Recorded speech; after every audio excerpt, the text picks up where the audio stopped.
ಕೂತ್ಕೊಳ್ಳಿ ದಯಮಾಡಿ.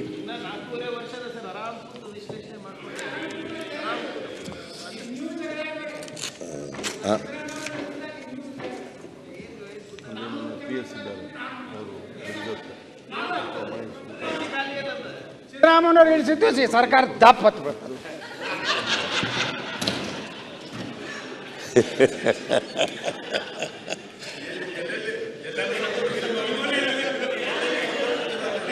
ನನ್ನ ಬಗ್ಗೆ ಒಳ್ಳೆ ಅಭಿಪ್ರಾಯ ಯಾವಾಗಲೂ ವ್ಯಕ್ತ ಮಾಡ್ತಾರೆ, ಇವತ್ತು ವ್ಯಕ್ತ ಮಾಡಿದ್ದಾರೆ.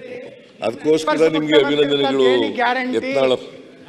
ನಿಮ್ಮ ರಾಜ್ಯಪಾಲರ ಗ್ಯಾರಂಟಿ ಬಿಡ್ರಿ, ನೀವೇ ಲೋಕಸಭಾ ಆದ ನಂತರ ಮುಖ್ಯಮಂತ್ರಿ ಆಗಿ ಮುಂದುವರಿಯುವಂತ ಗ್ಯಾರಂಟಿ ಏನು ಆಯ್ತು ಇದನ್ನ ಹೇಳ್ರಿ ನೀವು.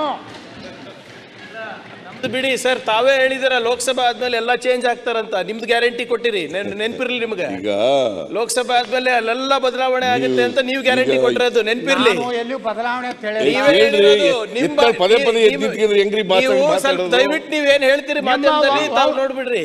ಇಡೀ ದೇಶದಿಂದ ನಮ್ಮ ಪ್ರಧಾನಮಂತ್ರಿಗಳ ವಂಶವಾದ, ಭ್ರಷ್ಟಾಚಾರ, ಅಡ್ಜಸ್ಟ್ಮೆಂಟ್ ಮೂರಕ್ಕಿಂತ ಹೆಚ್ಚಿನ ತೆಳರ 2024 ಬದಲಾವಣೆ ಆಗ್ತಾರಂತ ತಾವೇ ಹೇಳಿರಿ. ಈ ದೇಶದಲ್ಲಿ ಆ ಗ್ಯಾರಂಟಿ ಯತ್ನಾಳ್ ಗ್ಯಾರಂಟಿ ಅಂತ ನೀವೇ ಹೇಳಿರೋದು.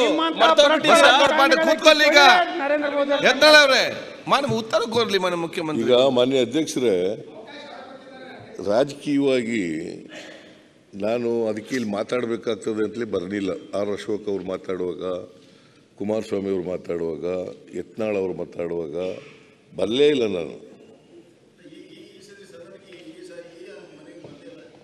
ಬಂದಿದ್ದೆ.